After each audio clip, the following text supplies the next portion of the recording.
I didn't realize until I turned on the camera. But here we are. Here we are. Let's get into the topic for today. So once again, I want to appreciate everyone for making it here, despite the delay in time, right? And I want to thank everyone who has been supporting and attending this program for the past 2 months. We started in January. This is the third edition for the year, right? The defense series, and it has been amazing, right?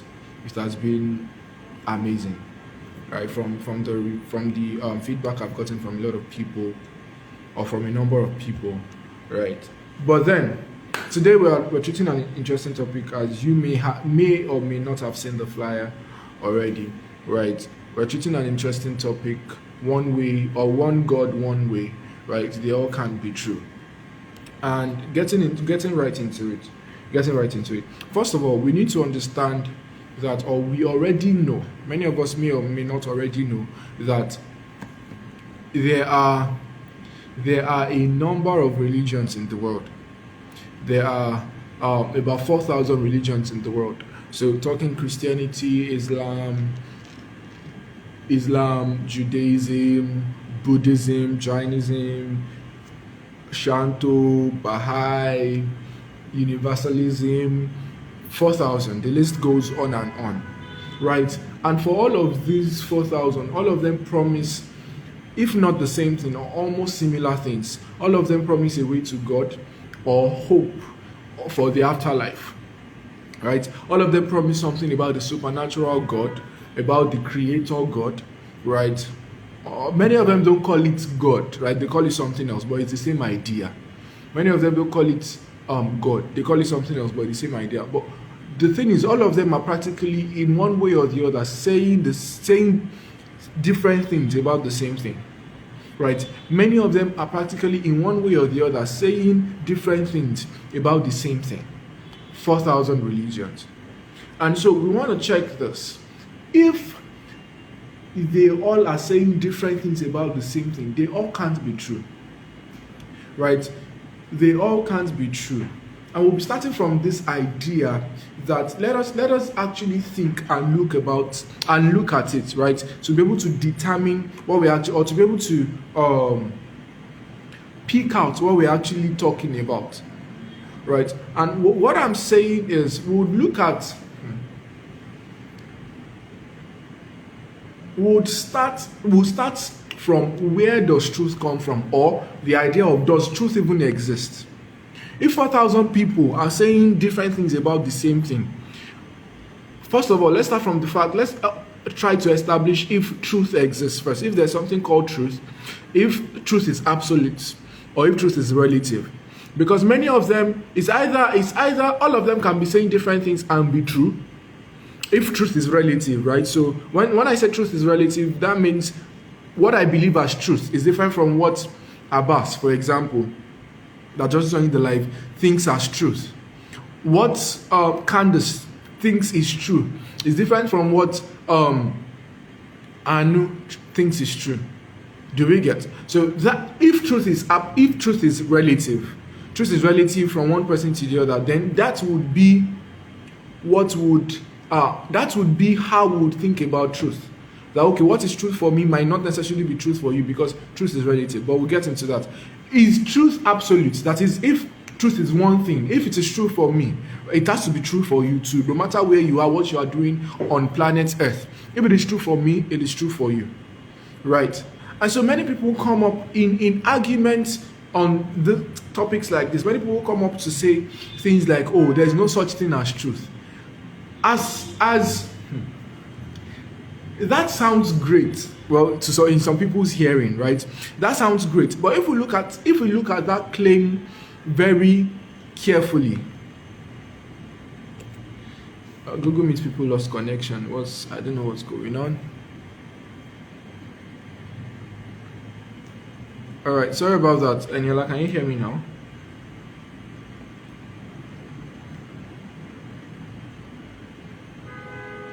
People on Google Meet, can you hear me now? Okay. Now, what was I saying? Yeah, we say that truth is absolute because Now, okay, I'll paint a scenario, right? If somebody comes to me and say, "Oh, truth does not exist. There's no such thing as truth," right?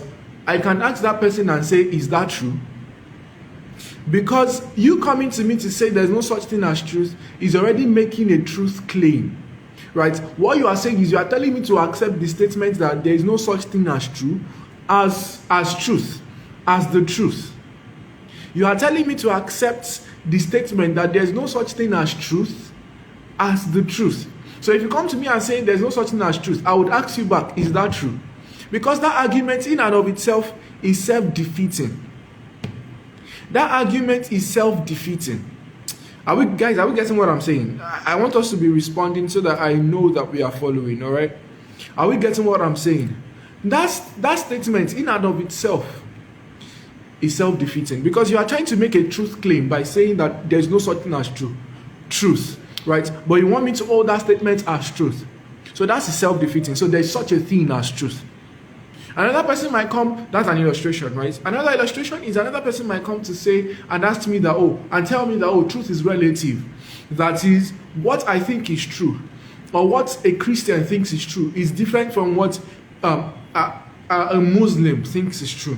And both of them are not wrong, and both of them are right. And that is not true.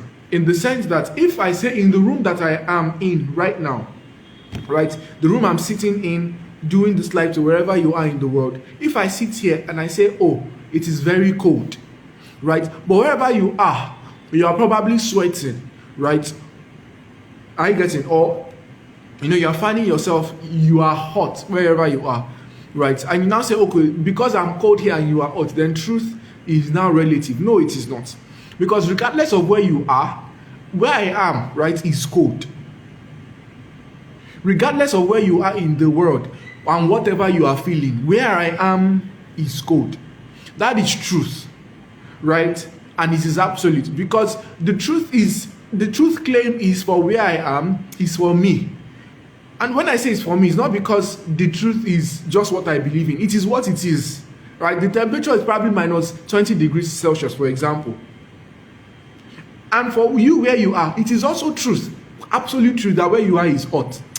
Guys, I hope we are getting what I'm saying. It is absolute truth, right? That where you are is hot. So does truth exist? Yes, it does. We've already established it. Is truth relative?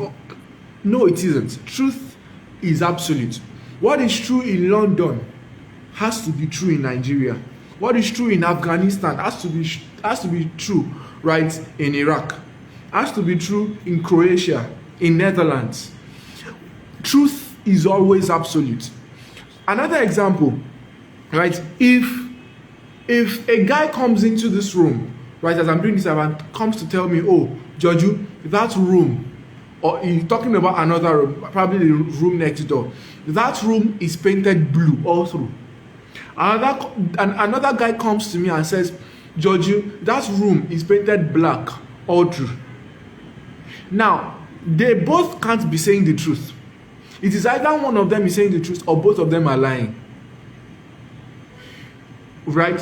And how do I know this? Which now takes us to, the next thing on identifying what truth is. So if we say truth exists and truth is not relative, truth is absolute. Okay, for guys on Instagram, okay, let me just put it there. If you prefer Google Meet, right? If that would be more convenient for you, the link is in my bio, all right?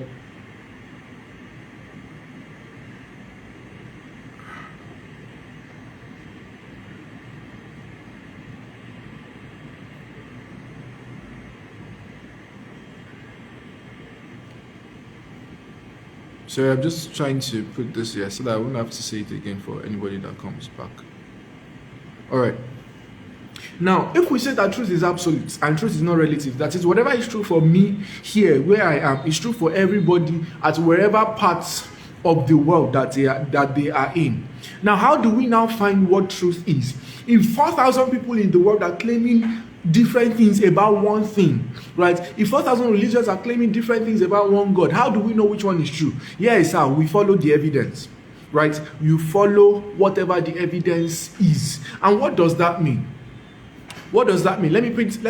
I'll paint a scenario as I was painting it earlier, right? If somebody comes to me, right, and tells me that, okay, instead of using the room, this pen, right, is, of course, is obviously, I'm holding, for people on Google Meet who have no video, I'm holding a red pen in my hand. So for people on Instagram, it's obviously red, right? But let's assume I'm colorblind.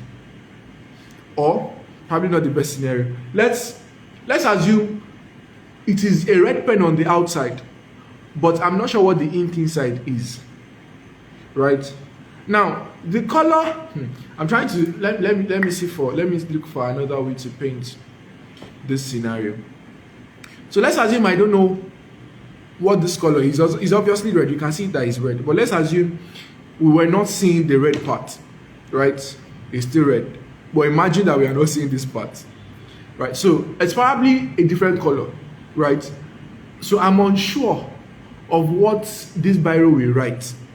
So when somebody gives me this pen, it looks very unique.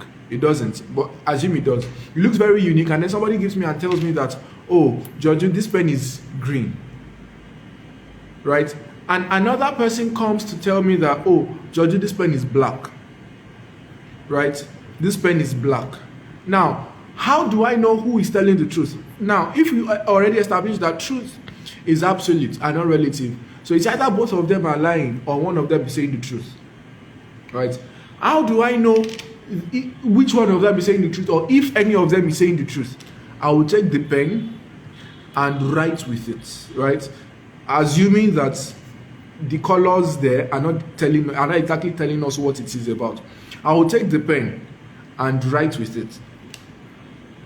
Why? That is me following the evidence. Another, the scenario I was painting earlier, if two people come into the room where I'm broadcasting from, and one of them tells me that, George, if you go into that room, that other room, right, the room is painted black all through, and then another guy comes and says that, oh, no, that room is painted green all through. Is that both of them are lying or one person is saying the truth? And how do I know which is what?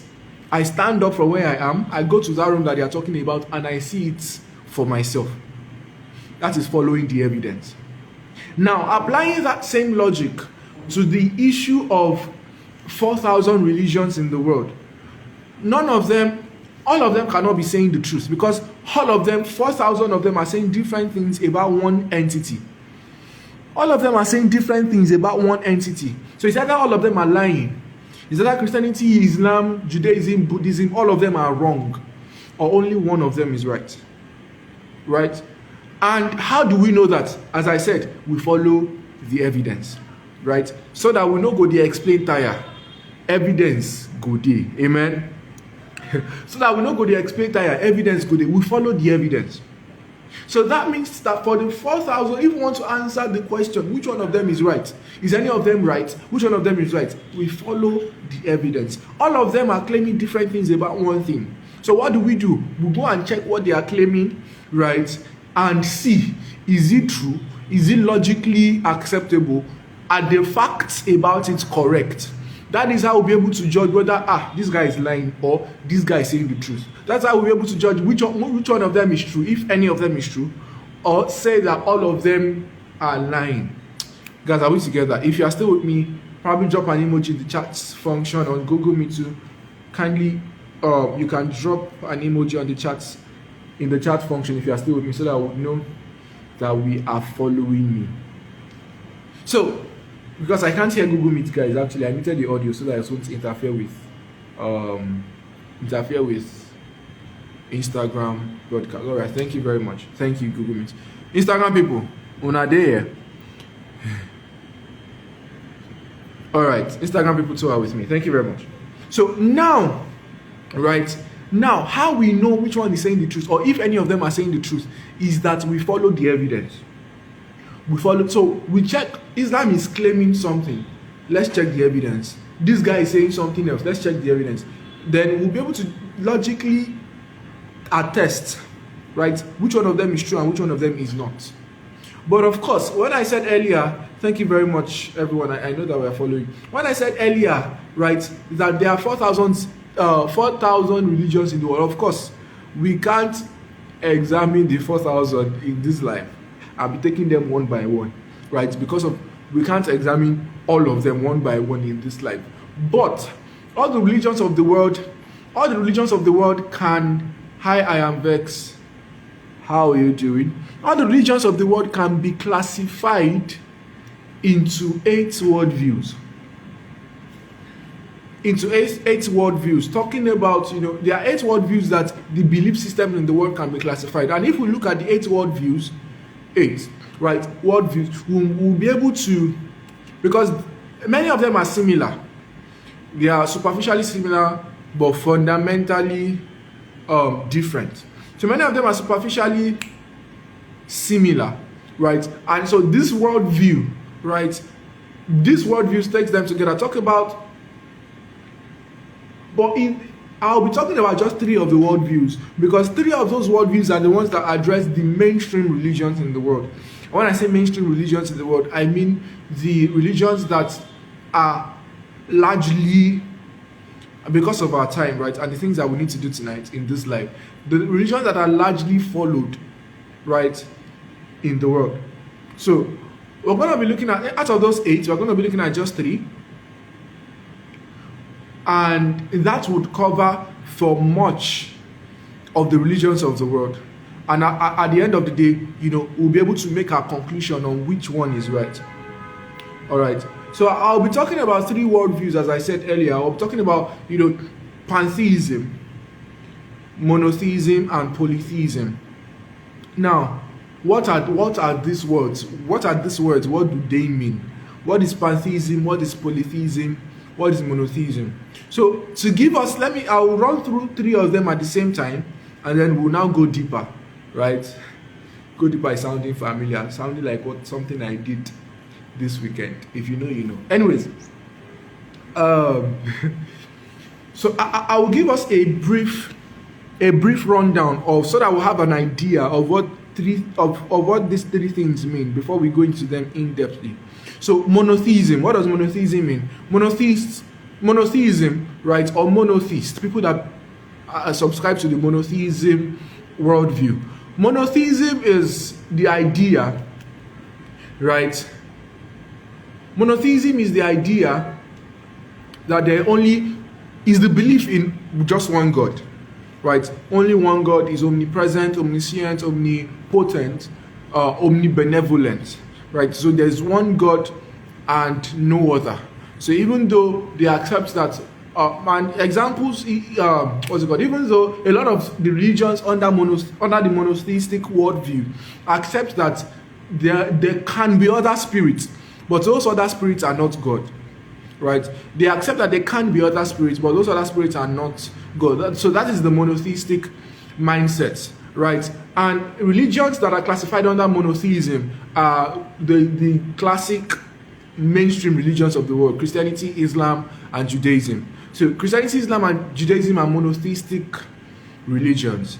The second one I'll be looking at, or another one I'll be looking at, another worldview I'll be looking at is polytheism. Polytheism, in contrast to monotheism, believes that there are many gods, right? And monotheism has different types of monotheism. So there are some monotheists that probably believe that there are many gods and all of them together are omnipotent, omni everything that they want to omni, right? All of them are equal, all of them have the same capabilities and hierarchy and can decide on the same things, but probably have different focuses or something. Polytheism also, there's another kind of polytheism, or another flavor of polytheism that believes that, okay, there are many gods, right? But there is one God at the top of the ladder. One God at the top of the ladder, and there are gods and goddesses.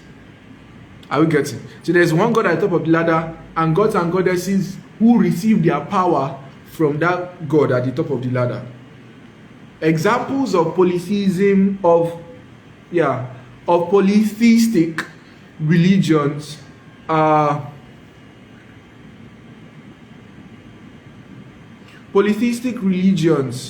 right, are pagan religions like the Greek mythologies, right? Worshipping of Neptune, Venus, worship of the celestial bodies, right? Probably also even in our traditional concepts, people who follow Ogun or Shun or yeah, they believe that they are different gods, right? They just choose their own. That's a polytheistic worldview, as well as Mormonism too. Mormons also follow that this polytheistic category. The third one is pantheism. Pantheism doesn't exactly think that there is a God, right? Pantheists believe that there is no God per se, in the sense that there is no personality that we can call God, but everything in the world is excuse me, everything in the world is responsible for, or everything in the world is done, and instead of a God, instead of a personal, omnipresent, omnipotent, omnibenevolent God, they believe everything working in and around nature that is responsible for nature is a force, right? So they don't believe in a personal God, in like a person who is God. When I say person, I don't mean man. You get like personality, or someone who's personal who can make decisions as God. They believe in a force, right? They believe that the world is as it is because of a force that acted on it, and human beings as well. The spiritual is just the spiritual, right? Is just a conglomerate of forces. There's no personality. It's just forces acting on one another, right? So these are the three things that will, and examples, the ideologies or religions that fall under this category are Buddhism, Hinduism, and many more. But I'm mentioning the foremost ones that we can relate to, right? But as I said, these are the three worldviews that we're going to engage tonight, and I think they would account for others as well, or at least give us an approach, or give us an idea of how to approach other worldviews. Well, I believe that will do justice to answering the question of, if there's a God, if there is a God, are there many ways to him, or is just one way? If there are 4,000 religions in the world, which of them is right? Because as we said already, not all of them cannot be right at the same time. It's either one of them is wrong, one of them is right, or all of them are wrong. It's either one of them is right or none of them is. Now let's begin. So we now have an idea, right? We now have an idea of what these three worldviews are: pantheism, polytheism, and monotheism. Now, as I said, how do we determine truth? If many people are saying the same thing, are saying different things about the same thing, we examine the evidences, right? So now let's logically approach the claims of each and every one of these worldviews. Pantheism, to start with. Now, pantheism, as I said, pantheism, right, as I said, is belief in that there is no personal God. God is not a person, right? It's just a force, right? Responsible for the world, responsible for what is it called now? Responsible for the things that happen in the world. In fact, human beings too are forces, right? There's no personal, what's it called? There's no personality in human beings. We are just forces acting and interacting with one another, right? The soul is not personal to anybody. It's just a force. So as I'm sitting here, according to the pantheism worldview, it's just a force talking to you guys, right?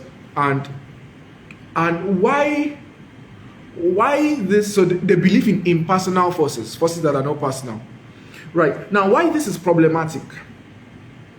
Why this is problematic is because of one other thing, right? That pantheism also believes in, or pantheistic religions also believe in and propound, which is, so I mentioned earlier that religions that fall under this category of pantheism are Buddhism and a kind of Hinduism, right? Buddhism and what's it called now? Yeah, and a type of Hinduism. Now, the problem with this, why it is problematic, is because of one other thing that they believe in, that Buddhism particularly believes in, right? Buddhism believes in the concept of reincarnation, in the sense that as every one of us here are on earth, right? If we die, we all will reincarnate. Now, we will reincarnate, whatever we reincarnate as is dependent on one thing, something that they call karma, right? Whatever would come reincarnated as is dependent on one thing that is called karma. And karma is what now decides, karma is now what decides whatever you reincarnate as. So if you lived a good life in this life, right? Karma will now decide, okay, let us bring in reincarnate as, in a better set of life. Or in contrast, if you lived a bad life, maybe you're a bad person, right? Karma, which is, as we already established, they believe is a force, it's not personal. Karma would now decide, this guy was a bad boy, he was a very bad boy. Let's bring him back as a good. For example, they believe in reincarnation, right? So they believe in reincarnation, that reincarnation is now allocated by karma. Now, this is where the ideology is now self-defeating. Because first of all, you cannot argue that human beings or living things and the spiritual generally are made up of impersonal forces, that there's no personality, it's just forces moving. We can't attribute them to persons per se. You can't argue that and argue reincarnation at the same time, right? Because for there to be reincarnation, right, you must be able to tell my person, right, my person apart from the person of another person. You have to be able to tell my person, let me use somebody's name that is on the life. You have to be able to tell my person apart from Jewel's person, for example. Guys, I want to just quickly check. Are we following? Do we get what I'm saying? Do we understand the things that I'm talking about? For there to be reincarnation, for karma to be able to judge, I will still even go into that concept of karma. For karma to be able to judge whether I was a good person, I'm even using the word person already. For karma to be able to judge whether I was good while alive, right, and then judge that, okay, when you are reincarnating, this is how you will come back, would have to be because I am a personal being and not an impersonal force. Do we get the idea? It will have to be because I am a personal being and not an impersonal force. So for karma to be able to distribute and give to each person, now this is how you reincarnate, this is how you reincarnate, this is how you will come back, it has to be because I am a personal person. Otherwise, right? Otherwise, you will not be able to allocate where I'll come from. So that idea in and of itself is self-defeating.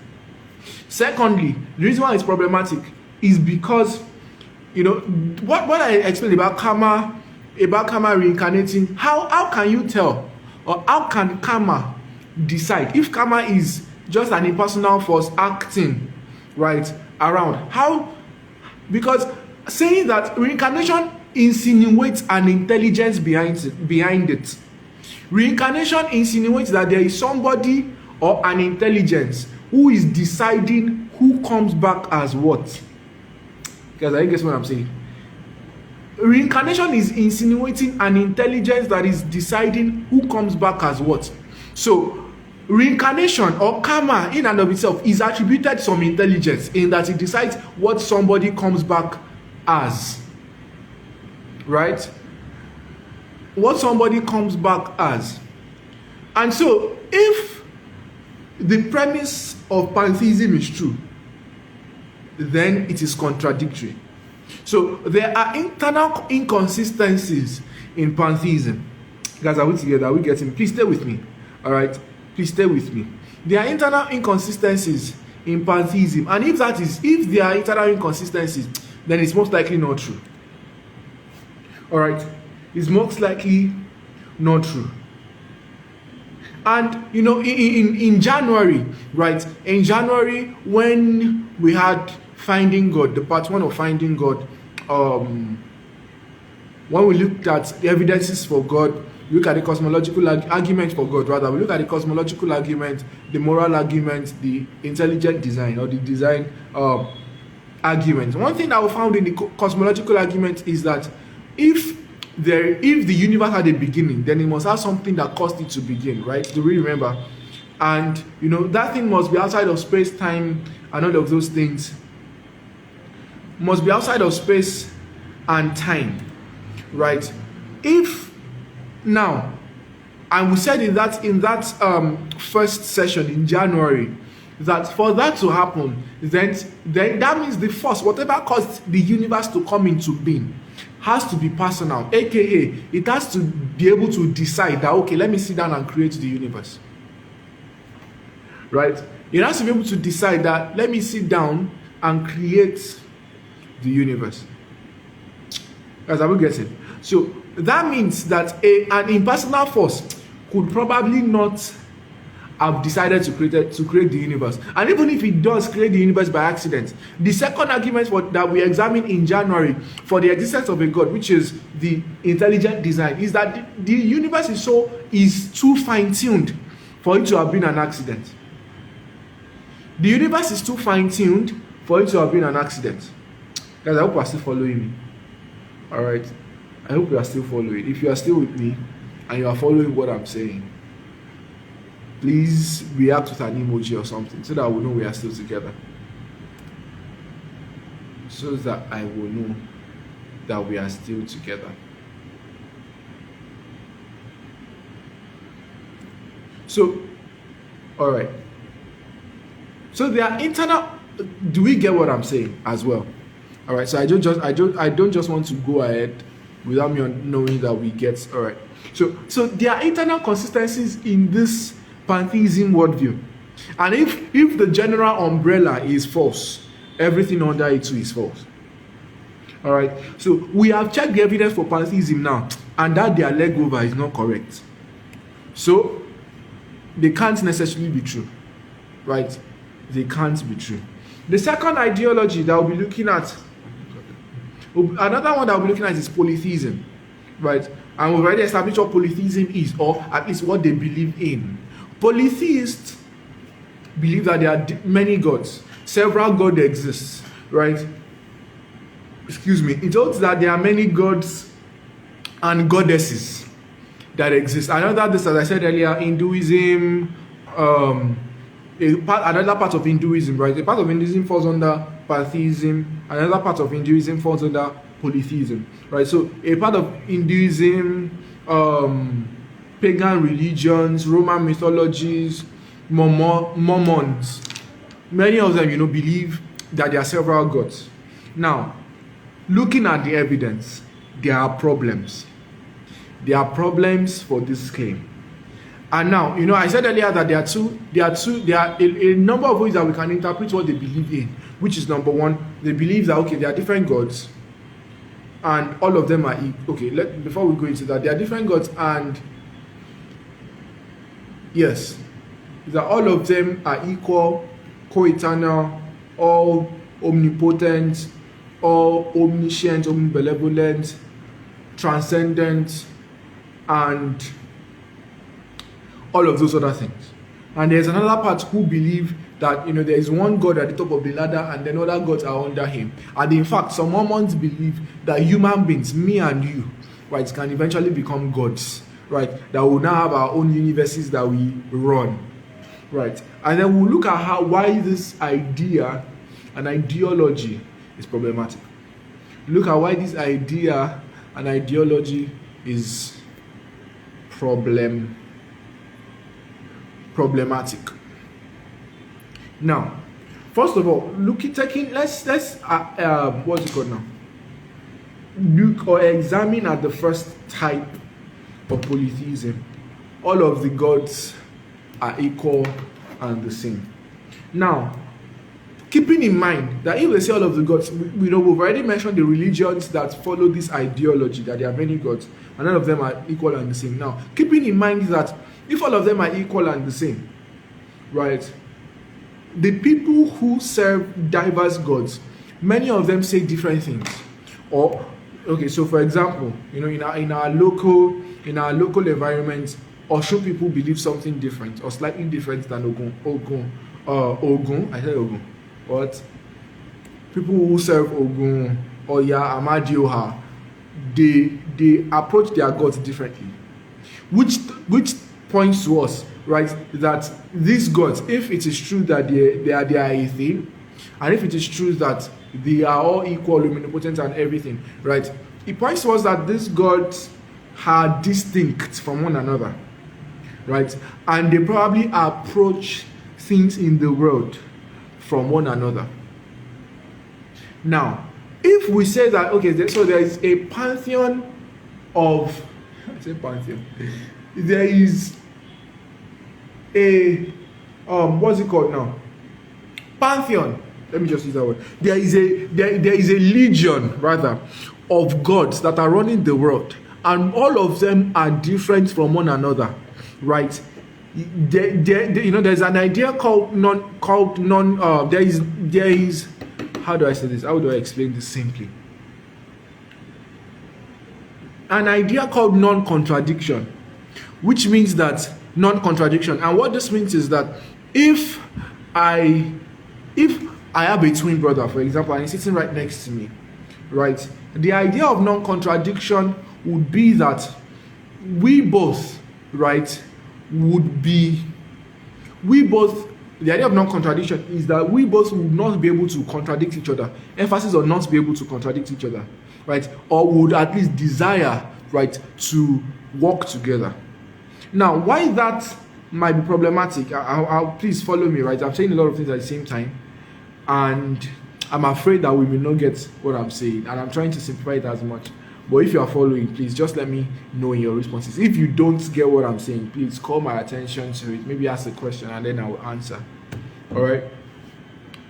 Now, why non-contradiction is an issue, right? Is because I am my twin brother here. He doesn't know whether I'm going to contradict him, because both of us, right, we are independent, we are omnipotent in quotes. We can do whatever we want to do. We can choose to do whatever I want to do, right? So if I'm going to contradict him, he doesn't know. If he is going to contradict me, I won't know. And the tendencies increase for contradiction when both of us are doing or are living different lives, or we have different personalities. Guys, are you getting what I'm saying? The tendencies for contradiction increases more when me and my twin brother, we live different, like we think different ways, right? We think differently, we act differently, we say different things, we believe different things entirely. The tendencies for contradiction increases. The tendencies for contradiction increases. All right? Now, let's apply that same logic to the legion of gods in polytheism. If we now say, okay, that part of polytheism that believes that all of the gods are correct, all of them are equally omnipotent, equally omnibenevolent, omnipresent, omniscient, everything that they want to omni, right? If we subscribe to that idea, then there will be chaos in the world. Why? Because it already established that all these gods are not the same. They are approached differently. They believe slightly different things as well in their details. I said superficially the same, fundamentally different in the beginning, right? They believe different things. And so, because if all of them are equally omnipotent, one God might just decide and say, okay, the sun will rise in the east. Another one will say, no, east, okay, I don't like it. Not. Right? So you just wake up tomorrow and see the sun in the east. The next tomorrow, you are already seeing it in the north. There will be chaos. I hope we are getting the picture I'm trying to paint. There will be chaos in the world. And the tendencies for contradiction are high. The tendencies for contradiction, right? For contradictions are high. And the second part, or the second flavor of polytheism, is that there's one God at the top of the ladder, and there are many gods and goddesses. Now, Christians, and many monotheists, right, you may want to agree to this idea that, okay, yes, there is a God at the top of the ladder, but when we now think about that gods and goddesses thing, now here is my argument about that flavor of polytheism. Here is my argument. Now, if we say, okay, there is one omnipotent God at the top of the ladder, and every other god or goddesses now are subject to this omnipotent God, right? Which means that the gods, small letter g's, the small g's, are not particularly omnipotent. Because whatever they do, I said do, whatever they do, right, is subject to what this omnipotent God who is at the top of the ladder would say or decide. Guys, I guess what I'm saying. Whatever they do, right, is still subject to whatever he would say. He can annul whatever they are thinking. Guys, I will stick together. I will still get what I'm saying. He can annul it, right? So whatever they do is still subject to what this guy at the top of the ladder is saying. So they are not necessarily omnipotent, right? They are perhaps not omnipresent and not omniscient, because they are not, again, they are not omnipotent because they are created by this God at the top of the ladder, right? They are not omniscient and perhaps not omnipotent because, again, perhaps, right, subject to this guy at the top of the ladder. So why call them God? Are you getting my argument? I would allude this to something that this Epicurus propounded this, I think 300 BC, 300 years before Christ came. 300 BC, right? You know, we spoke about this last month, talking about the problem of evil. You know, if God is, you know, talking about if God is this and that, why call him God? If God is neither omnipotent or omnibenevolent, then why call him God? That is, if God is unable to stop evil and is unwilling to, or if God is unable to stop evil, if he's not omnipotent, then why call him God? So applying that same logic from Epicurus, if you borrow that logic and then apply it to polytheism, if these gods are what's that word now, allegedly subject to this God at the top of the ladder, then why call them God? Because them subject to this God, them being subject to this God at the top of the ladder means that they are not omnipotent, and so simply they are not God. At best, they are spirits. That's what I'm saying. At best, they are spirits. And yes, people can decide to worship spirits, but at the end of the day, these guys are not necessarily gods. Right? They are not necessarily gods. They are not necessarily gods. So they are not exactly necessary beings. They are not necessary for the creation of the world, because this guy at the top of the ladder is the one that is necessary for it, right? They're not necessary for the running of the world. Why? Because this guy at the top of the ladder is the one responsible for it. So at best, they are spirits, right? But at the end of the day, they are not God, because of they are not omnipotent. They are not all of those things. If they are indeed subject to that, so that is why polytheism and its different flavors are problematic. And with these problems that we've identified in them, they can't be true. Now, we have already, I believe that in the previous or in previous sessions of the defense series, the ones that we did in January and February, we are going to monotheism now. That's why I'm saying what I'm saying. We've been able to give the evidences that we're able to examine, the arguments that we'll be able to raise and defend, right? Give us the idea that there is a monotheistic God. So for those of us just joining, we're talking about the different worldviews. We can't take, there are 4,000 religions in the world. Which one of them is true? Is either all of them is true or none of them, or is either one of them is true or none of them is either one of them is true or none of them is, because truth is absolute, and if many people are saying different things about the same things, either that none of them know what they are talking about, or only one of them knows what they are talking about. Because that's how truth works, as we illustrated earlier. And we're looking at three mainstream worldviews for religions, because we can't take the 4,000 religions in the world in one night, but we can take their umbrellas. They fall under different umbrellas, but we are taking 3 out of the 8, right? The rest of them are, some of them are not necessarily religions, and some of them are minority, right? So these 3 would avail us time and avail us, the approach to these things, and be able to establish our point. So we are looking at pantheism, polytheism, and monotheism. Pantheism, I'm just giving a recap for people that are just joining. Pantheism believes in an impersonal force as God. So not necessarily that God is a God, it's not a personality. And human beings are not personalities, but they are forces. I will look at the evidence to debunk that, why it's problematic. Polytheists, the ones that we just finished talking about, that there are many gods. They have two different flavors, or two main different flavors, which we are examined and seen that they are problematic. And now we are delving into monotheism. Monotheism believes in one God who is omnipotent, omnibenevolent, omnipresent, all the omnis that you can think of. Right. But then, I think we've already in previous sessions been able to give the evidence for the fact that there is, for monotheism, and which I would quickly go over again. So the argument for God, there is the what's it called now? There is the cosmological arguments, looking at the universe, looking at the beginning of the universe, remembering the law of causality. If the law of causality is true, what is the law of causality? Causality says that whatever comes to be in the natural world has to have a causative force, has to have a causative agent, right? So if something comes to be, somebody has to cause, somebody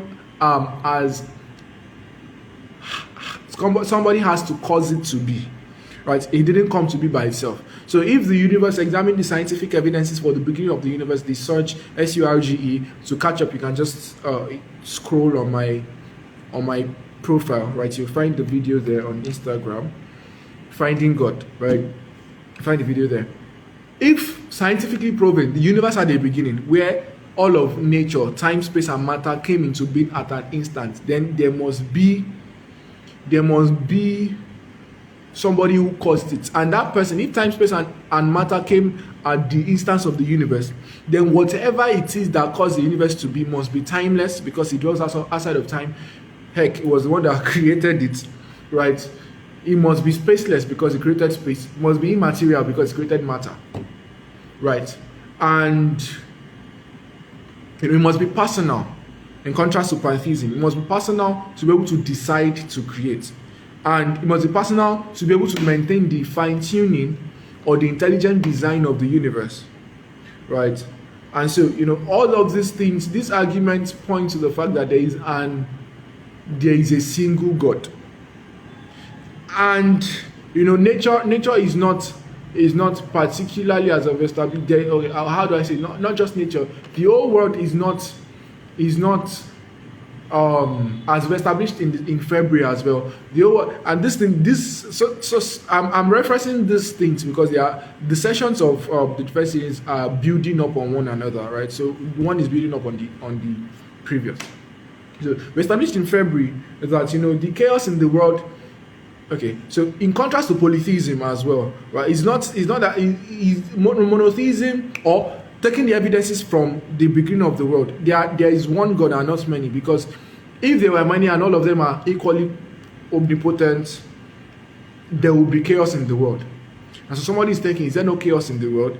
Well, if we established last month in February when we were talking about theodicy, that the chaos that we see in the world is as a result of the free will of man, largely as a result of that. So largely as a result of that, that's the question of evil, the problem of evil. The large part of it is on us, right, and not on God. And so removing us from the equation, and then we look at the world again, we'll probably find the perfect world, right? Removing our effects, and most of the evils in the world is on us, as you can check again that video on my profile.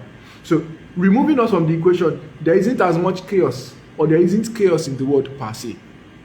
And so this points us to the fact that if there are different personalities of God, non-contradiction applies, right? They would most likely, because of their distinct personalities, most likely there's a tendency for contradiction, basically, right? There's a tendency for contradiction. So I said all that to say that the evidence that we've already examined points us to the fact, right, that monotheism seems true. Now, you might not be thinking, so I checked I examined, the problems of other worldviews, but I didn't examine the problem of monotheism. That is not fair. well, let me put it to you that, in studying and preparing for this session, I saw and read many many polytheistic worldviews against monotheism. Right? So many polytheists were writing why they think polytheism was better than monotheism. And I think virtually all of the polytheistic arguments that I read, virtually all of them, the only problem and issue that they have with monotheism is the fact that monotheism over time has been hostile. So has been hostile in the sense that, so for example, I said in the beginning that the religions that fall, so for Google Meet guys, this call will end in like 15 minutes. I don't envision us finishing by that time. So I'm going to send the link for the next meeting on Google Meet now, right? I'm going to send the link now so that we can just copy it. So before I'll be able to send out the link on my broadcast, I will just copy it somewhere, right? And so when the meeting goes off, just paste it somewhere and click it. All right? Do we get? So I'm pasting it now. There. Good. Now, what was I saying? I've forgotten. I've lost my train of thought. What was I saying? Anybody wants to remind me with text? Let me try and find my way. All right. So one major argument of polytheists against monotheists is that they are hostile. I said in the beginning that there are three OG religions under this monotheistic umbrella, which is Christianity, Islam, and Judaism. Now, in the history of time, right, these three religions have records of being hostile. I know Christians on this call, I say, hey, Christianity is hostile, okay. I said in the history of time, right, they have had records of being hostile. So we look at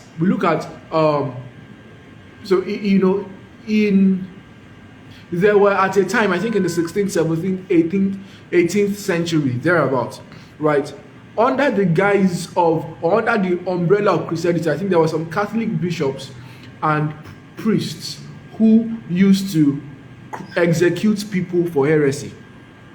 And of course, if you are Christian, you read the Bible, you know that there's no support in Christianity for that. But of course, they did it under the Christian umbrella. So what's it called now? The accusation is on us. Do you get what I'm saying? So, in the 16th, 17th, 18th century, around that time, they used to, in the church, right, in the Catholic, particularly Roman Catholic, they used to execute people for heresy. So you say something that they think is blasphemous, they kill you for it. Or they execute you, deliver it to the courts, or they execute people for heresy. So, taking that evidence, taking for Judaism, right, we know in the law, right, they can execute people also for blasphemy, right, in the Judaic system. So if probably an Israelite is found to be with an idol, for example, or found to be idolatrous, they can kill that Israelite. And Jews have had records over time, even in scriptures, to war against other people based on their faith. And of course, Islam. I think Nigerians will probably be familiar with this one. Islam, supports. In fact, I think in their Quran too, supports that people are executed who oppose their faith. So this is the only problem with that polytheism or polytheists have with monotheism. This is the only problem. But now let's even assume, as I said already, for true Christianity, when we look at the fundamentals of Christianity, when we look at our beliefs, that is not true. But let's assume, because of people who have done it in the name of Christianity, let's assume that it is true for everybody. Assuming that it is true for everybody, that okay, this is the only problem that they have, that from all the arguments of polytheists that I've read, this is the only argument that they have against monotheism. Even if that argument is true, right, it doesn't debunk the truthiness or the truthfulness of monotheism. Because I don't get what I'm saying. It doesn't debunk the truthfulness of monotheism, and this is what I mean. So because monotheists are hostile or they have killed people in the past, and they just say they subscribe to polytheism or they prefer polytheism better than others because it's permissible, it's permissive, it accommodates everybody, it doesn't really debunk that monotheism is false. Because even let's assume that monotheism is hostile, right, and it kills people and it's not peaceful. Those are making indirectly, right? They are indirectly making what's it called now? Making indirectly making moral claims.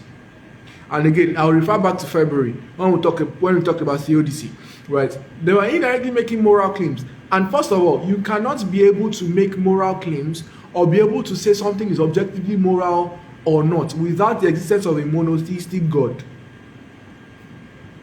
right? And so it's at the end of the day, it doesn't, guys, are we still following? I fear that I'm losing us, right? I just want to be sure, are we still following? Do we understand what I'm talking about? If you don't understand, I will try to explain again in simpler terms, right? I can try explain again in simpler terms. But if you are following, an emoji to react to do, so I know we can see hear me on Instagram and on Google Meet.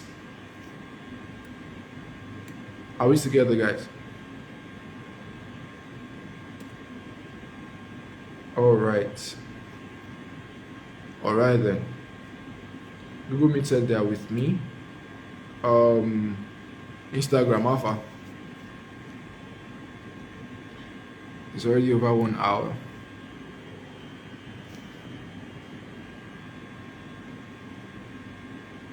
Okay, so while I'm waiting for that, so the argument that, thank you, Victoria, the argument that monotheism is hostile doesn't, even if that argument is true for all of them, it doesn't debunk the argument that there is only one God who is omniscient, omnipotent, benevolent, and all of that. It doesn't debunk it, right? And so far, that is the only argument that polytheists have against monotheism. Do we get it now? That's the only argument that polytheists have against monotheism. So now, about the three mainstream or worldviews that we've examined, monotheism still seems to be the one that seems credible, right? Because we've checked the problems or how problematic other ones are. We've checked the problems of monotheism itself, but the problem with monotheism isn't exactly a problem because, number one, it's making a moral claim. You cannot be able to define what is immoral. Whatever you are, if you are saying there is evil, right, you are indirectly also claiming, because for you to identify what is objectively morally evil is to also identify that there is a standard of objective morality that transcends us, which is accruing to one standard, one God, one personality. Do we get this juice? So in claiming that, it's hostile, is indirectly, is making a moral claim. Making a moral claim indirectly points to a God, a monotheistic, because of one, there is an objective moral, there's no contradiction, right? Because of one, an objective moral monotheistic God. Do we get the gist? So the problem against monotheism in and of itself is not a problem. Amen? Now, we are still not done. Because as I said, monotheism has three OGs. There are a number of religions that are monotheistic. But the three OGs under monotheism is Christianity, Judaism, and Islam. And as we all know, these three guys claim different things about one God. So at the end of the day, it's either none of them is correct or all of them are correct. Sorry, all of them are wrong. Right? It's either none of them is correct or all of them are wrong. Now, how do we know which one is right and which one is not? How do we know which one is right and which one? Reminder, Google Meet guys, this is ending soon, so please just copy the link if you haven't yet, so that you would join there after the what's it called? After it ends. Right now, how do we know which of them is saying the truth? Because okay, we have identified that monotheism is the one that seems credible, at least so far, right? How do we know which one is true? How do we know which one is correct? How do we know which one is credible enough, right? Again, as I established in the beginning, you check the evidence, you establish or you verify the evidence. Now, looking at the evidence, now these three OGs for monotheism are both something, or three of them are something, or are religions that we call the Abrahamic religion. Abrahamic religion in the sense that three of them descend from Abraham, right? So Islam sort of descended from Abraham, sort of, right? Christianity, of course, descended from Abraham.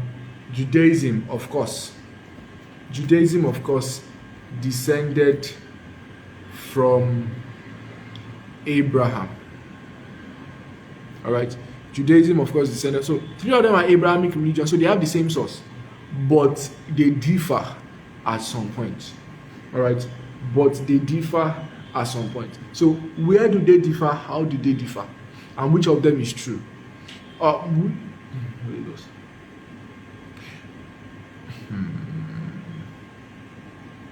How do we? Time is running. How do we approach and settle this quickly? Yeah. All right. So let me just go ahead like this. Okay, to say, so if three of them descended from the same source, where did they go wrong, or where did they start to differ, right? Where is the differentiation coming from? So first of all, let's pick up what's it called now? Christianity. Christianity is like a continuation of Judaism, right? So Judaism in and of itself says the way to God is through the law, fulfilling the conditions of the law of the Torah, all the 600 plus commandments there. That is how you get to the omnipresent, the one single omnipotent God. That is how you get there. That is the claim of Judaism, right? So Judaism is beliefs in the law, and so they have the law and they have the prophets. And in Judaism, the prophets prophesied, prophets talking about Isaiah, Jeremiah, even David in Psalms, right? They prophesied the coming of a Messiah. So Jews still believe a Messiah, right? And this is where I said that, this is where I said that they are, like, Christianity is a continuation of Judaism, because Christianity also have a Messiah, which stems from what Jews believe, what the Judaic system believes in, right? So, but yeah, what the difference is that the Judaic system is still waiting for their Messiah. The Judaic system did not recognize this Messiah of Christianity as the Messiah. In fact, when he came, they crucified him, right? They didn't believe him. They hated his guts, delivered him to Pilate, and killed him. That's why we're having Easter, by the way. Happy Easter, everyone. They did all of that to him. They did all of that to him, right? And till today, they are still waiting for their Messiah. But Christianity already identified the Messiah as the Christ and followed him.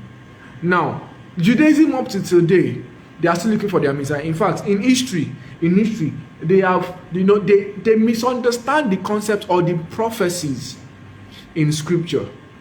They, in quote, misunderstand the prophecies in Scripture, and they think that the Messiah is the Messiah. And of course, I examine evidence, right? And I'll get to that. They think that the Messiah is, a political figure that will come and fight wars for them, right? So we see that somewhere in the 2nd century, right, in the 2nd century, about 2 revolts were led. So there was one guy called Rabbi Akiva that rose up in Israel at that time and led a revolt against Rome, who colonized Israel, right? He led a revolt against Rome, who colonized Israel. And when this guy rose up, when Rabbi Akiva rose up, everybody thought that, oh, our Messiah has come, So they were, with their wrong ideology of the prophecies, they thought that the Messiah would come as a political figure, and the deliverance I was going to bring to them was not deliverance from sin, but deliverance from their colonizers. So when Rabbi Akiva rose up, right, they were like, oh, our Messiah has come. Our Messiah is here. All right, Google Meet, guys. The meeting is ending in a few seconds. So if you have not copied the link, please copy it now. Because once it's, okay, it has ended already. So just a minute, guys. Let me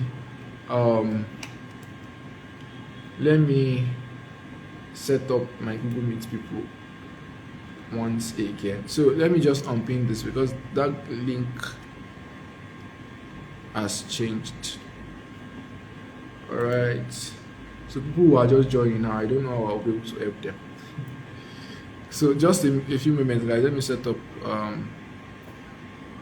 my Google Meet people.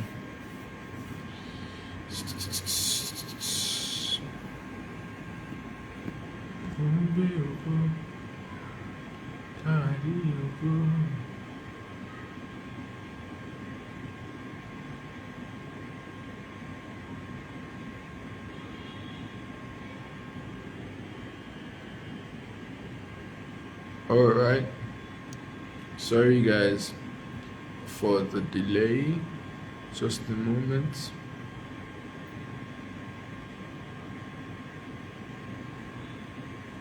All right, so let me just confirm that we can still hear me on Instagram, right? I'll wait for our Google Meet, guys. Okay, so let me just confirm that we can still hear me. Beautiful. Welcome, guys. Welcome back. Sorry for the what happened. I don't know what has been up with Google Meet recently, but yeah. So where were we? On Instagram, can we still hear me? On Google Meet, can we still hear me? So I will know. I'll be certain that we can move on. Can we still hear me? Guys, talk to me. All right, beautiful. Thank you. Thank you. Now, so when Rabbi Akiva now rose up in the 2nd century, they thought, oh, this is our Messiah. This is our Messiah, And then they were following him until Rome killed him. He died, and then they were like, this is not our Messiah. They turned back. Second person rose up. The second Jewish revolt, right? Bar Kokhba, I've been additional pronouncing his name, BAR space KOKHBA. He also led another revolt, and they thought, oh, another Messiah has come. Our Messiah has come. That one too died, and they turned back, and they were not like, maybe, Jews historically, they are like, maybe we should not follow people who lead revolts anymore as our Messiah.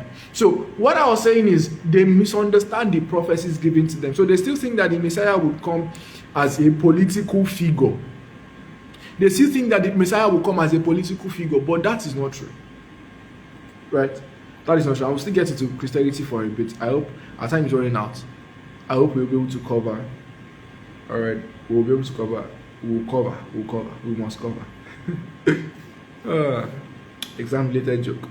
Anyways, now they misunderstand that. Now Islam, on the other hand, right? Where if 3 of them emanate from the same source, where do they differ? Islam, on the other hand, does not believe that Jesus is the Messiah. It believes that he's just a prophet, and he's just a prophet, and he didn't die for the sins of everybody. He was just a true prophet of God. All of those things. But if you ask a Muslim that, okay, do you believe that Jesus was a prophet? They say yes. Okay, now, do you believe that his prophecy was true? They will say yes. If Jesus was a prophet and his prophecy was true, Jesus prophesied that he would die and rise again. Do you think, if he was a true prophet, maybe his prophecy will come to pass? Do you think Jesus resurrected? They will not say no. You are a liar. You are lying. Do you get? So their belief system in and of itself, and we'll still see their belief system, right? We'll still examine Islam on its own.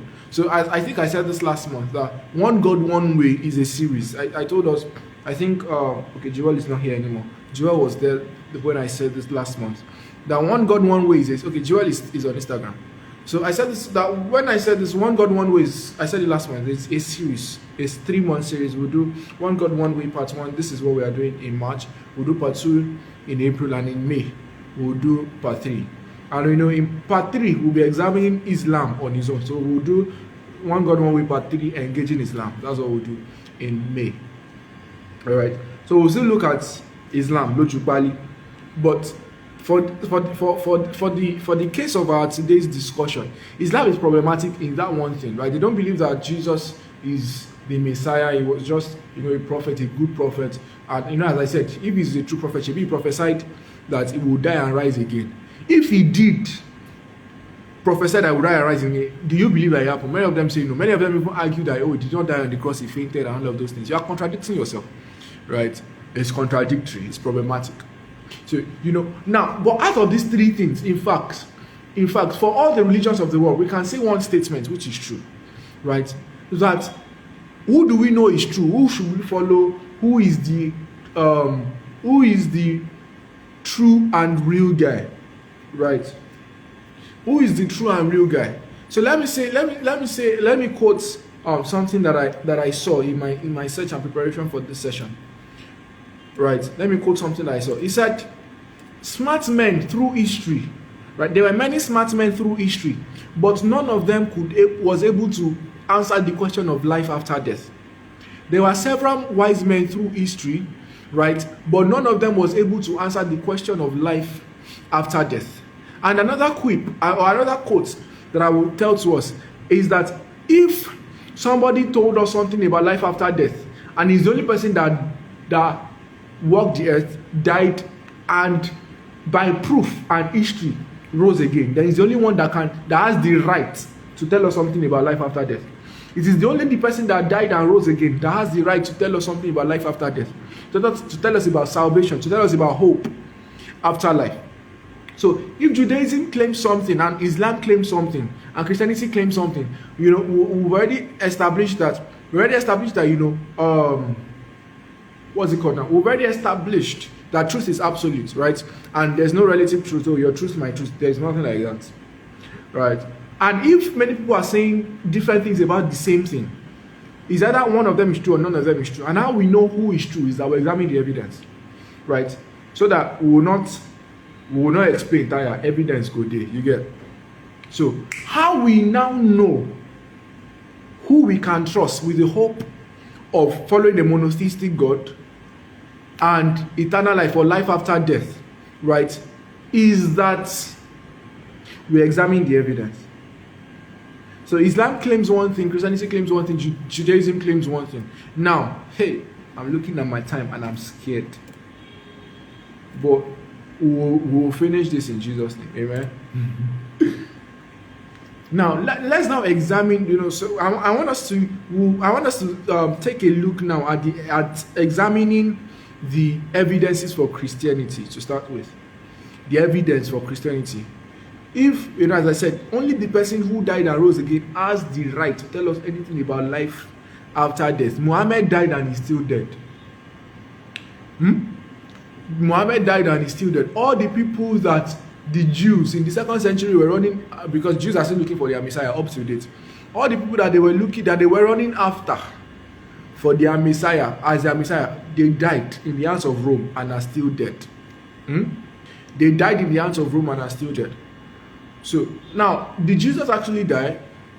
I think this is now becoming like an Easter teaching. Now, we've already spent a lot of time, but please give me more of your time so that I'll be able to do it, and I will rush through this, right?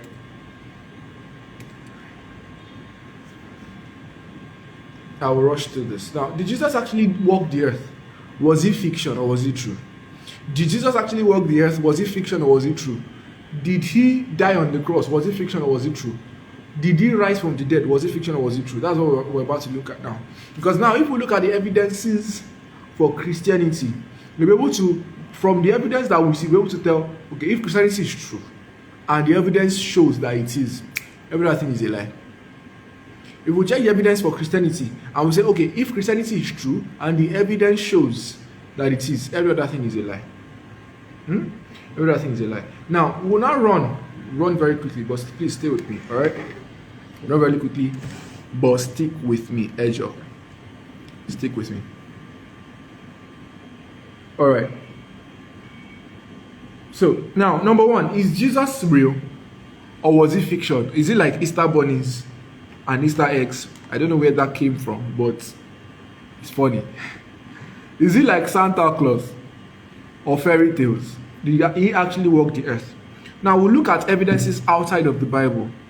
All right, you know, we'll look at evidences outside of the Bible. We'll take a look at some historical people, historical historians, and some historians, right, and historical evidences outside of the Bible for the existence of a man named Jesus that walked the earth. So now, is Jesus fiction? Did he actually walk the earth? Now, virtually, let me start with this. Virtually all scholars of antiquity, aka all scholars of history, agree that there was a man named Jesus of Nazareth that walked the earth. Many of them may not actually agree with him. Many of them are probably still atheists till date. But virtually all of them agree that there was a man named Jesus that walked the earth. Virtually all of them. And you know, it's based on the works of many historians. There are many historians, but we would examine just two. They are Pliny the Younger, Josephus, Tacitus, and all of those guys.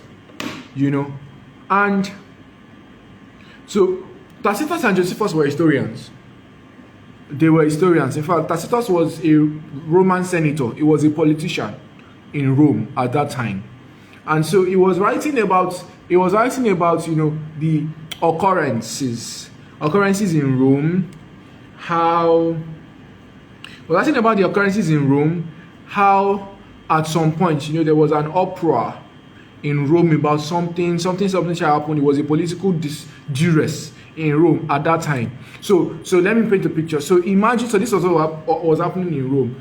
You know, there was a fire at some place in Rome. So imagine, so there was a fire at some place in Rome, and people were saying that, oh, it was the emperor of Rome, Nero, that was his name at that time. It was Nero that caused the fire, right? So imagine, it was Nero that caused the fire. So you know how in politics in Nigeria, right, maybe during election time, one politician will probably arrange boys and thugs in one area and send them to go and disrupt a place, right? And of course, the politician will claim that they have no hand in it. That was what was happening with Nero. Do we get the gist? That's what happened with Nero. So this guy, Tacitus, was recording these occurrences as history. He was an historian, so his job was to basically write history down, and he was a senator as well. So he was writing these occurrences and saying that, you know, let me read what he said. So before I read what he said, so Nero was saying that, oh, he was not the one that caused the fire. He didn't have any hand in it, but people did not believe him. People were like, when you run here, you are lying, it is you. So, but then, so Tacitus now wrote, he said, neither, I'm quoting Tacitus now, of course, he didn't write this originally in English. This is the translated version, right?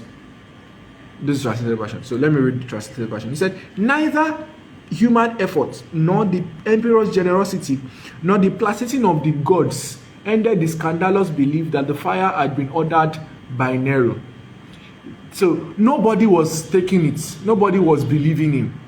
It has to be you, or it has to be you. Now, this is what Nero now did. Nero now substituted, he now found people to accuse.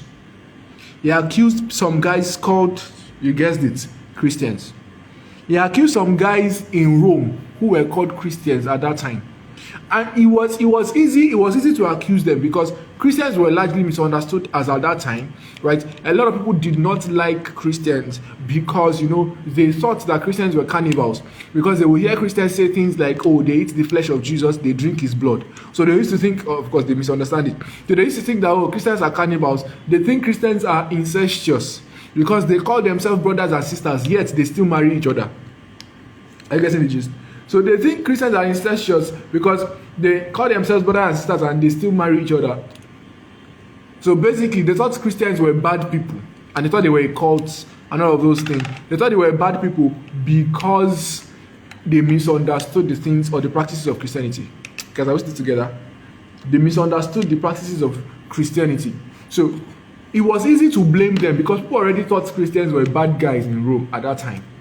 So here's what Nero, There's what Tacitus now continue writing. So he says, therefore, to put down the rumor, Nero substituted as culprits the punished in the most unusual ways those hated for their shameful acts, whom the crowd called Christians. The founder of this name, that is the person that founded this name, Christ or Christos in Latin, had been executed in the reign of Tiberius by the procurator Pontius Pilate. So what is he saying? So Nero, instead of owning up to his crime, was now blaming. What I just quoted, I put it in the Google Meet link if you are there. What I just quoted now. So Nero, instead of owning up to his own misdoings or undoings, he was accusing some other guys called Christians. Right? He was accusing them and saying, no, it's not me, it's them. And he did not just accuse them, he killed them. He executed them. And the reason why Tacitus was not even a follower of Christ. He didn't like Christians, right? He didn't like the idea. Why? Because they thought that they had shameful acts. And that was why he wrote here that those hated for their shameful acts, whom the crowd called Christians. But that's not where we are going. Where we are going is, he said the founder of this name is called Christ. Christos in Latin, who had been executed in the reign of Tiberius by the procurator Pontius Pilate. Now, what is this telling us? It's telling us that, number one, as a Roman senator, right, as a Roman historian, he was a politician as well. So, for a fact, he would have known by Roman history that somebody, a governor called Pilate, right, crucified or persecuted somebody somewhere called Christ. Guys, are we getting? So, and you cannot crucify somebody that did not exist. So from this account, we can see that Jesus Christ did exist. And of course, he didn't, this shows us that, how do I say it now? He didn't know what Christ is. He thought Christ was his surname. Many of us still don't know. When we say Jesus Christ is not his surname, right? It's a title. Christ means anointed one. Or, which refers to the Messiah. So, but Tacitus was a Roman. He was not a Jew, so he didn't know this. So, you know that many people call Jesus Christ. So he thought that was his name. So he called him what? Christ. Are we getting the gist? He called him Christ. So by Roman history, according to Tacitus, right, Jesus existed.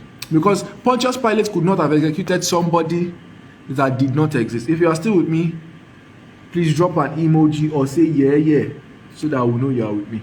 Don't mind me. Just indicate a beg. So that we know we are still together and you are following and you get what I'm saying. Well, I'm expecting that because of our time, let me run. Now, number two, Josephus. Josephus also wrote about Jesus. And see, note that both of them, they were not writing about Jesus explicitly. They were writing about history. They were writing history, right? But because history had to do with something that related to Jesus, they mentioned his name. Right? Because history had to do with something that related to Jesus, they mentioned his name. So Josephus also was not, Tacitus was writing about Roman politics and all of that. Josephus also, thank you, I'm seeing yeah there, thank you very much. Josephus also, right, was writing about something that had to do with the Jews. Josephus was not a Christian. He didn't like, hi, Faith, how are you doing? Good to see you. He wasn't a Christian. He didn't like Jesus. He was a Jew, right? And he was writing this, was affiliated with the Romans, and then was writing this to prove to the Romans that, Judaism is a good thing, right? And all of that. And then, so he was writing about how one of the brothers of this guy called Jesus, named James, was killed, right? So when he was writing about this because it had to do with how the history of Jews has unfolded over time. I need to run faster than I'm running because of this time I'm looking at. He was talking about how the history of Jews had unfolded over time, right? And so he wrote, you know, let me just read what he wrote. So, being there for this kind of person, that is a heartless Sadducee. So he was talking about one guy called Ananias that heartlessly killed some other Jews because of their beliefs in Jesus or something like that, right? He shall kill them, and he was not supposed to kill them by his own hands. And so because he killed them, Jews do not approve of this thing that he did. Because remember that in the story of Jesus, they didn't kill Jesus themselves. They delivered him to Pontius Pilate, right? So according to even Roman law, they were not supposed to kill. They were supposed to deliver him to the governor or the procurator or whatever it is, you know, to make the judgment and then crucify or let go as he deems fit. So he was writing this to them that, oh, what Ananias, right? This guy did something that was ridiculous and we don't approve of him. That was why I was writing. So we would see one of the guys that he killed. He said, therefore, being this kind of person, he had this Sadducee, Ananias, thinking that he had a favorable opportunity because Festus had died and Albinus was still on his way, he called a meeting, literally the Sanhedrin of judges, and brought into it the brother of Jesus, who is called Messiah, James by name, and some others. Now, how did Jesus enter there? He was talking about Ananias. He killed somebody called James and others. But James was a common name in Israel at that time. You know, I was talking about this in the morning, right, to some people. And, you know, I was explaining that James was a common name. Just like the way in Nigeria today, David is a very common name. So if you have a large gathering of people, there's a high tendency that you find at least 5 people called David. I guess what I'm saying. David is a very common name. Another common name, you can give me another common name, sir. All right, another common name. There are common names. For some reason, it's not coming to my mind. But there are common names in Nigeria that we know. David is a common name, right? Many people bear many things that are common. I guess what I'm saying. So this was the same thing for James. James was a common name in Israel at that time. So for everybody to be clear on which James he was talking about, he said James, the brother of Jesus, who is called the Messiah. Are we getting what I'm saying? So, and if he was writing history, and the works of Josephus are trusted as history by many, right? It was not even exactly writing about Jesus. Heck, he did not even like Jesus, right? So, meaning that from history, right, we have historical records that Jesus existed as a man. All right? And it wasn't just these guys that wrote it. There are other ones. These are the two most prominent ones. There are other ones called Pliny the Younger and all of those things. So all of the historians agree that there was a man called Jesus that walked the earth. And Tacitus even wrote that he died. Many of them did not like him. Many of them did not agree with him. Right? But all of them agreed that he walked the earth. Now, second question, did he die? Is it fiction that if Jesus existed, did he actually die on the cross? Right? Was he real? Did he die? And a lot of people also say that, soon theory. A lot of Muslims propound this soon theory that Jesus did not die on the cross, he fainted. We'll look at the evidence right now. We are running fast. I'm sorry, guys. Please avail me your time. Let's finish this. Or, avail me your time. Let's finish this. I was envisioning that this was going to be very long, and it is long, but I don't want to cut it because it's already a 3-month series. I don't want to make it 4. So let's just squeeze everything into here. All right, it's already a 3-month series. I don't want to make it 4 months. So let's try and finish it up. We're almost done. Now, did Jesus die? First of all, when we read the history that Tacitus wrote, he said that Jesus was, if we are on Google Meet and you can still see the text, you can look at it. He said that Jesus was executed in the reign of Tiberius by procurator Pontius Pilate. So, by historical fact, Jesus died because he was crucified. He was executed by a governor called Pilate. All right. So, historically proven, Jesus died. Now, okay, he was executed, but he did not actually die. He fainted on the cross. I have another evidence against that, which I'll call, a medical evidence. So the Journal of American Medical Association, JAMA, J-A-M-A, they wrote and published a paper published the paper concerning this. They said on the physical death of Jesus Christ. The paper is available online. You can download the PDF or read it online. Is Journal of American Medical Association on the physical death of Jesus Christ. So in summary, what the Journal of American Medical Association, they examined the accounts of the death of Jesus as he was killed by the Romans, right? They examined their accounts of it, and they looked at it physiologically. They looked at the physiological implications of that story, and their conclusion was that it's either he died or he died. It is either he died or he died. But that's the name of the paper in case you want to search for it. It's either he died or he died. So, he was first of all lashed. I'm thinking, should I summarize this? Because of our time that is already fast spent. I think I will. He was already beaten. He was scourged. It was not flogged. It was not pancreas that they gave to him. It was a Roman scourge, right? Imagine Koboko with stones, bones, and nails there. They gave him 39 of that on his back. He was stripped naked, and they gave him up for that. So German said he had already lost a lot of blood, and then probably most likely experienced hypovolemic shock. What that means is that he lost a lot of blood, and the organs in his body could not work or function as they ought to. Hypovolemic shock, right? Now, under that duress of hypovolemic shock, he was made to carry 300 pounds, weighing a cross that weighs 300 pounds, right, on his back. And that was why, because he was already losing a lot of blood and hypovolemic shock was in play, he couldn't carry the cross. He fell under the cross. Abi. Secondly, they nailed, and it's not nail. It's not the household nails. I'm trying to look if there's one around. It's not the household nails that we have here, right? It's not those.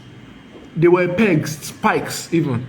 They're like, imagine nails pro max. I think I saw a picture earlier today. It was scary, right? The nails are probably longer than my palm and as fat as 2 fingers put together. When I say my palm, let's keep in mind, for people that cannot see, because I'm showing my palm to Instagram, for people on Google Meet, I have relatively large palms. People who have met me know this, right? I have relatively large palms. But what I'm saying is that the spikes that they used to nail Jesus are not regular nails. So they spiked him to the cross.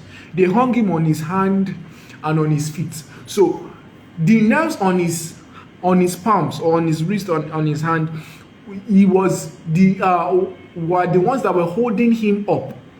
And physiologically speaking, right, that would make the chest of it, you can read more. I'm rushing through this because of our time. You can read more in the paper I already put on Google Meet. On Instagram, it's called On the Physical Death of Jesus by Journal of American Medical Association. You can read it up. The PDF is available online. Right.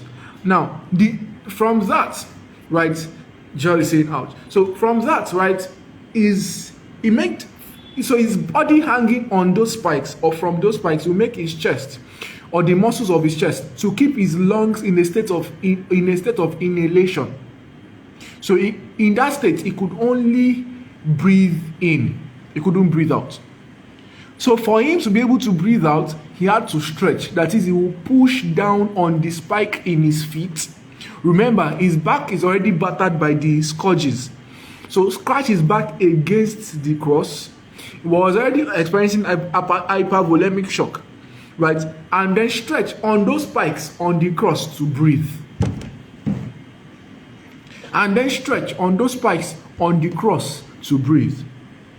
So if the hypovolemic shock didn't kill him, it did not, right? The hypovolemic shock plus him not being able to breathe would have killed him. Even if that did not kill him, we have an account in that they, when they wanted to break the bones, the legs of other criminals, and the reason why they were breaking the legs of other criminals was so that they would not be able to stretch to breathe. Did we get the gist? Because the only way that they could breathe is that they stretch and breathe. So they break their legs so that they will not be able to stretch to breathe, and they will just choke and die. He choked. Now, when they got to Jesus, they, instead of breaking his legs, of course, that was fulfillment of prophecy. Glory to God. Instead of breaking his legs, they choked him with spear on his side, and water and blood came out. So Jama said, what happens there is that his heart, his pericardium, and his lungs ruptured together. If his heart and pericardium, if his heart, right, and lungs ruptured together, he died. So if hypovolemic shock did not kill him, if asphyxiation, that is, was not able to breathe and he choked and died, did not kill him, that spear choked on his side would have killed him. So they now conclude. So this is what Jama now concluded. They said clearly the weight of historical and medical evidence indicates that Jesus was dead before the wound to his side was inflicted, and supports the traditional view that the spear thrust between his right ribs probably perforated not only the right lung but also the pericardium and the heart, and thereby ensured his death. Now, the last line, this is how they ended it, and I think this is a very mic drop moment. I say very mic drop. Permits what I'm saying, right? It was a mic drop moment for Jama. So this is what Jama said in their last line for the entire article. They said, accordingly, interpretations based on the assumption that Jesus did not die on the cross appear to be at odds with modern medical knowledge. So they are saying that if you claim that Jesus did not actually die on the cross, you know, Sabi, that's what they are saying. It's not a smart claim to say that Jesus did not die on the cross. That's what Jama is saying. It's not smart to claim that Jesus did not die on the cross. Do we get this now? Now, lastly, because we're running out of time, did Jesus rise from the dead? When people say, oh, he didn't rise, they stole his body. Why the story of they stole his body cannot be true? I'm running through it. Is that, you know, they didn't find, if they stole his body, at least they kept his body somewhere. They never found his body. They never found his body. If the disciples came to steal his body actually and they succeeded, they never found his body. Where did they? They said the whole of Israel and they didn't find it. If they didn't find the body, it probably was that they never stole it in the first place. Number two, how can, you know, Roman history has it that Roman soldiers, the soldiers of Rome at that time were the OG soldiers of the world at that time. If the Roman soldiers handle you, you will know yourself. I was saying it jokingly this morning, I personally say it, but if the Roman soldiers kill you, you will die. They were experts, they were professional killers. So it showed us that they were trained as well. Their methods were severe. Now, remember, these people that they now said, they were saying now they stole the body of Jesus, it didn't actually resurrect. These people that they said stole the body of Jesus, many of them were illiterate and fishermen. That's what many of them were. Now you're saying that and trained professional Roman soldiers, they had a show off, and won. Say another thing, that's not true. Trained professional soldiers who were guarding the tomb of Jesus came, and illiterate fishermen came and successfully stole his body away, and they could not do anything. Say something else, that's not true. It can't be true. And another reason why it can't be true was that these Roman soldiers, right, they were allowed to go scot-free. They were allowed to not be done. They were allowed that nothing was done to them. Now, we need to understand that Rome was ruthless, as I've said already. They don't take nonsense. So for a soldier to allow a prisoner to escape alive, that soldier will die. And not just any normal death. He will go through serious things. That was why in the story of Paul and Silas, while they were praying and giving thanks, they were singing to God in the prison. And then the ground shook, all the doors of the prison flung open. And then this guard that was sleeping and then suddenly woke up and then saw that the doors were open. He thought all of them had escaped. You know, that account tells us that he wanted to kill himself. Until Paul said, no, don't kill yourself, we are still here. The reason he wanted to kill himself was because he knew that it was better for him to kill himself than for the Roman government to kill him by themselves. Are we getting? It was better for him to just die by his own sword than for whatever they would do to him. Now, having an understanding of that, it will not make sense that the soldiers that were guarding the tomb of Jesus, they said that, okay, they stole his body away. And then Roman government did not do anything to them. It's a lie. We're on here now. Stop it. That lie is smelling. You are not. You are not. You are not telling the truth. It can't be true. It can't be true. They didn't do anything to them. They lie. They didn't steal his body. Something else happened. Tell us another story. You get? And another thing is, even if they stole his body, right? The disciples were killed gruesomely for it. They were tortured and killed. Nobody in the torturing said, oh yeah, I will confess. That line is spelling now. He said, oh yeah, I will confess. This is where we kept his body. This is where we hid him, right? This is where we kept his body. None of them confessed, in quotes. None of them said, oh, I will confess. This is where we kept his body. No, not one. Not one of them did. And the truth is that nobody dies for what they know is a lie. Nobody. I will steal something, but hypothetically speaking, if I take something that is not mine and I keep it somewhere, and somebody is not saying, oh, did you take this? I say no, and then they now point the gun to my head and say, tell the truth now, or I will shoot you. Right? I won't willingly die for what I know is a lie. Last time I will say, oh, I'm sorry, I took it. Forgive me, I beg. This is where it is, this is where your stuff is. Nobody willingly dies for what they know is a lie. Nobody supports a lie till death. Nobody. Guys, are we getting it? Nobody willingly dies for what they know is a lie. Nobody. So for disciples who have willingly died gruesome deaths, right, it means it was true.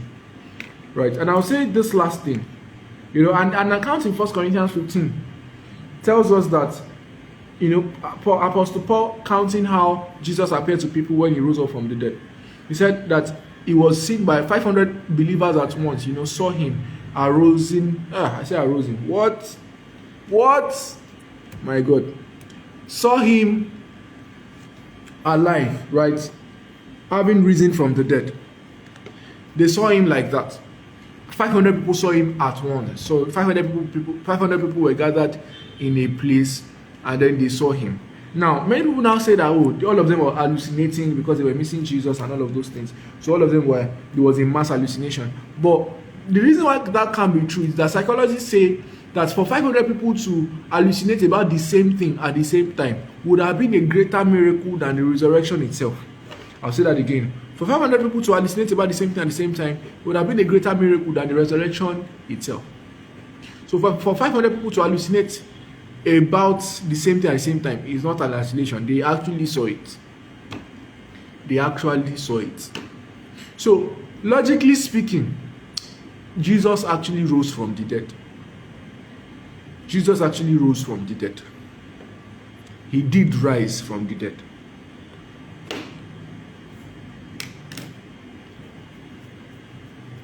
He did rise from the dead. If that is it, Jesus actually rose from the dead, logically speaking. So from what we have examined, the proof that we have, the the evidences that and I want to say this, that if you want, I rushed through this evidence for Jesus, all right, because of our time. We are already closing into 2 hours, and I don't want us to be using that long, at max 1 hour 30 minutes. But because of today, and I'm glad that many of us are able to stay to the end. I mean, Joel has been here since the beginning, and Redo has been here since the beginning as well, and some other people. Thank you for staying so far. All right, but we are closing in towards the end now. All right, because I don't want us to spread this series into 4 months. It's already a 3-month series. I want it to be 3 months, and let's move on. All right, that's why I'm trying to squeeze everything now. So I rushed through this evidence for Jesus. If you want to, so I did one live last year, I think April, around this time too. It was during Easter, I think Easter weekend, so that I did it last year. This Jesus thing itself. No. Was it? I don't remember when I did it. I did, maybe it was either April or later in the year. I'm not sure now. But it's on my page. I think the cover of that video is a purple or pinkish flyer. I don't remember. I think purple flyer. This Jesus thing itself, you'll find it. So if you want more details on everything I've been saying, this evidence for Jesus, did he rise, did he die, did he resurrect, is there. There are more details in that video. All right. I'll probably put it on my story too, in case you have trouble finding it. I'll just put it on my story, so check it like a few minutes after this live ends. All right. Now, if we have examined evidences for the fact that Jesus lived the earth. It is historically proven.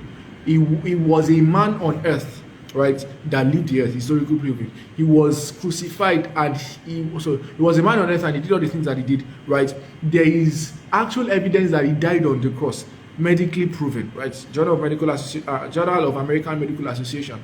He died on that cross. Number three, he resurrected, right? He rose. It is, how do I say it now?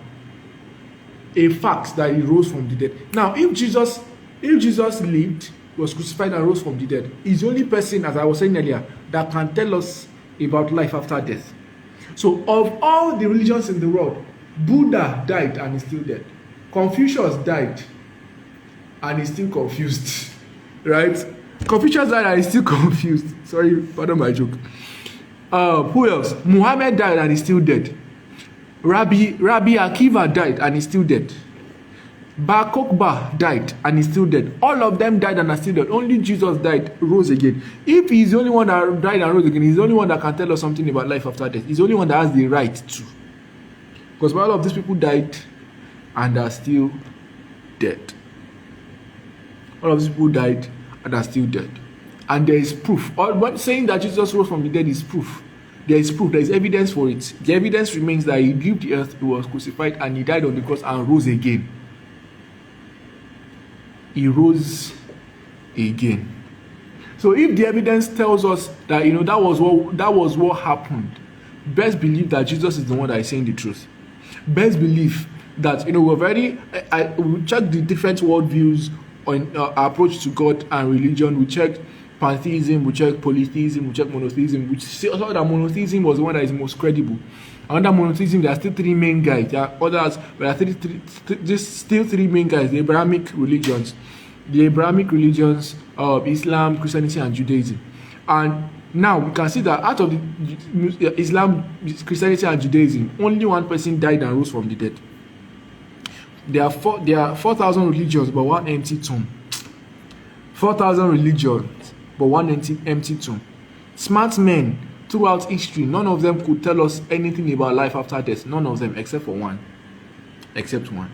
And if he's the only one that did what he said he would die 3 days and rise again. If the only one that did what he said, is the one that we can trust, I beg. And as I said in the beginning, that truth is not relative, right? Truth is absolute. And if many people are saying different things about one thing from absolute truth, right? If many people are saying different things about one thing in absolute truth, then it's either all of them are lying or one person is saying the truth. Oh my God, it's 10 p.m. already, my God. Either all of them are lying or only one person is saying the truth, right? And how we know who is saying the truth, or if is that all of them are lying or one person is saying the truth? How do we know who's saying the truth, or if any of them is saying the truth, is that we check the evidences, and we'll check the evidence for Christianity, and the evidence of Christianity is true, right? The claims of Christianity is true. Thank you, mommy. My mom is here.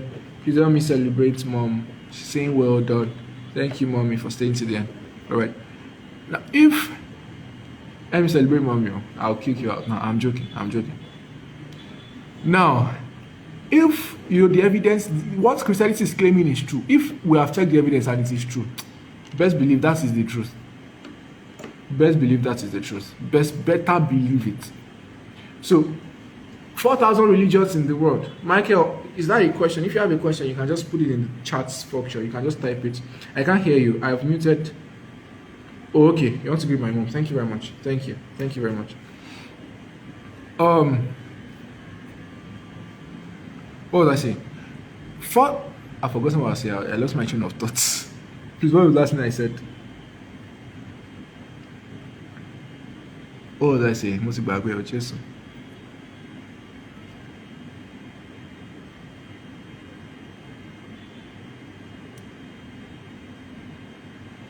Yeah, they were not able to say anything about life after death. Only Jesus was able to tell us about life after death. Now, if we have already established the evidences, thank you, Michael. If we have already established the evidences, right, for Christianity, and it's only one person that can be true, best believe that's the one that is true, because the evidences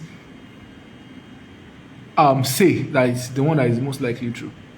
All right, the one that is most likely true. So we have been able to take the world views on religion and streamlined it to, you know, is Christianity and all of that. So next month we'll be addressing a different topic. We'll be examining and engaging some, you know, some what's it called now, pseudo-Christian cults. Now, if Christianity is true, there are some people who claim to be Christians or to be part of Christianity who necessarily aren't. That's what we're doing next month. That's what we're doing next month. And we'll be engaging, as I said earlier, engaging Islam, Lojukbali, in May. Alright, so April, engaging pseudo-Christian cults, talking about Jehovah's Witnesses. Now, somebody might think, so are you saying Jehovah's Witnesses are not Christians? No, they are not. And we'll find out next month. Jehovah's Witnesses, Mormonism. Mormons also claim to be Christian, but they are not exactly. And in May, we'll be examining Islam. So thank you very much, everyone. If you missed a part of this is almost 2 hours. I apologize. I don't intend on us taking as much time, but I will save this on Instagram. All right.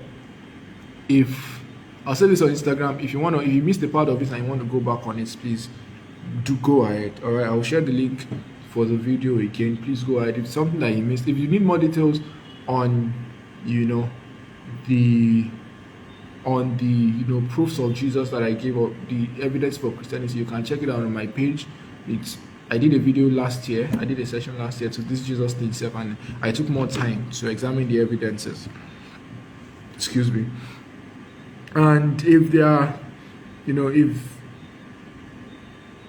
I took more time to examine the evidences. All right. And if anybody has any question that you want to ask, right, let me just put my Instagram handle on Google Meet. So that's my Instagram handle on Google Meet. You can just text me on Instagram if you don't have my personal number. Some people do, but some people that do not. If you don't have my personal number, just text me on Instagram. I would respond if you have any question. Now, before we go, right now, does anybody have any question? Joel, what was that? You're saying wow or something. Does anybody have a question before we call it a night? Thank you so much once again, everyone, for staying to the end. I mean, I know people have been here from the beginning and we're here to the end. Joel always stays to the end, right? Since we started in January. Joel has always been here. Thank you, Joel, for being consistent. Candice too has been from the beginning today. Eniola too has been from the beginning today. And every other person that joined us in between. Thank you. So, are there questions before we call it a night? I'll take it as there be no questions. Thank you very much, everyone, for staying till the end. If you missed a part, please catch up on my Instagram page. I'll put it there. Thank you very much once again, everyone. I really love you guys. See you again next month. Have a lovely night.